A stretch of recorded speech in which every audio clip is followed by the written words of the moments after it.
team, and happy Monday. It is Mr. McCarthy here with the third piece in our leadership insight on the vitally important, awesome subject of servant leadership.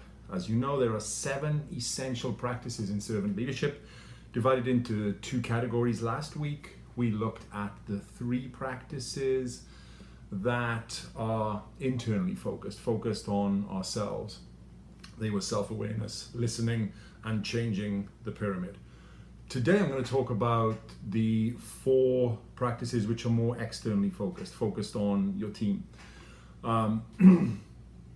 These are foresight, releasing the power of others, coaching, not controlling, and perhaps most importantly of all, people development. So, in fact, let's start with people development. William Edwards Deming. If you don't know Deming is the father of quality in industry. You should check him out. He's an awesome man, extraordinary man. He's had a huge impact on society this century. And Deming said the most valuable currency of any organization is the initiative and creativity. The initiative and creativity of its members. Every leader has the solemn moral responsibility to develop these leaders to the maximum in all of its people.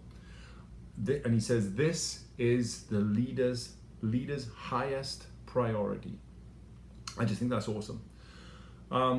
We talked last week that a great servant leader will not do the work for others that they are capable of doing themselves, but they also don't delegate work to someone who they know is not yet capable of being successful. A true servant leader is focused on coaching, mentoring, and training, and they understand the value of developmental goals, not just goals for the purpose of the team or the family unit or the business or whatever it is, our schools, but individual goals that are around the personal development of the individual. They seek out challenging assignments for their people that stretch them, but they're still smart, right? Specific, measurable, achievable, and so on. But they stretch. They always provide timely feedback and honest feedback. And the timely piece is super important. Don't tell me I did a great job on that thing 6 months ago. And certainly don't tell me that I didn't reach your expectations on that problem that we had 6 months ago. It has to be timely feedback. And the other thing is progression. Actually, we are very focused on that right now in Action Karate Jamison's leadership team.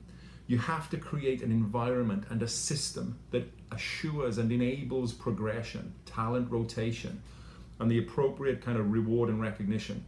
And it doesn't have to be monetary, by the way. And a lot of studies have shown that monetary reward is in many ways less important to people than other types.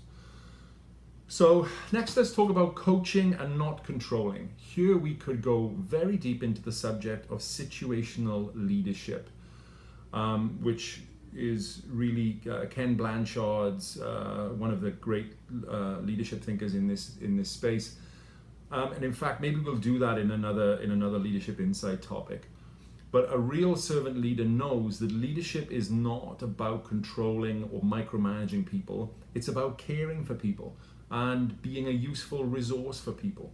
It is not about dictating every solution. It's about allowing people to experience problem solving for themselves and to stimulate their growth and development as a result of that. It's not about holding on to territory. It's about letting go of ego. It's about bringing your spirit to work and being your best and most authentic self. But what it certainly is about being creative and making assignments so that people can stretch and grow. Releasing the power of others, hugely important topic. A great servant leader understands that empowering people is better than simply delegating work, but there has to be a balance of fairness to the individual as well as to the team. You can't put the goals of the team ahead of the development of the individual in every case. There has to be a balance there. We hear all the time, there is no I in team. Well, that's true, but individual performance standards must still be met, even in the best servant leadership culture. again, you can't kind of, allow a certain individual to continue to show, poor performance, even if the team as a whole is doing really well. You have to address that. A great servant leader is a people builder. They don't hold people back. They lift them up. And they help their team members understand the importance of their work, and they connect and align their goals with that inspiring vision that they all share. And then finally for today, the subject of foresight. This is a difficult subject to call a practice, to be honest. It is a skill, it's a quality, it's a talent and a gift, but it can certainly be developed and strengthened. And a great servant leader understands their responsibility is to have foresight, to anticipate problems, opportunities, winds of change, external forces, and then create mitigation plans for the problems or goals to achieve those opportunities. They have to use foresight to help constantly create and maintain a vision and momentum while taking action, right, that leads to that kind of preferred future. So foresight is recognizing the challenges of the future and preparing the team to thrive in conditions of change. I couldn't leave this subject today without a quote from probably my favorite leadership hero, Mr. Simon Sinek, in his awesome book, Leaders Eat Last. Here he says it best. The true price of leadership is the willingness to place the needs of others above your own.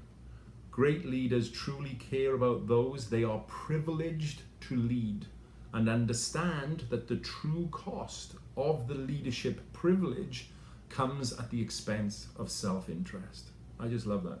So in summary, 7 essential practices of servant leadership.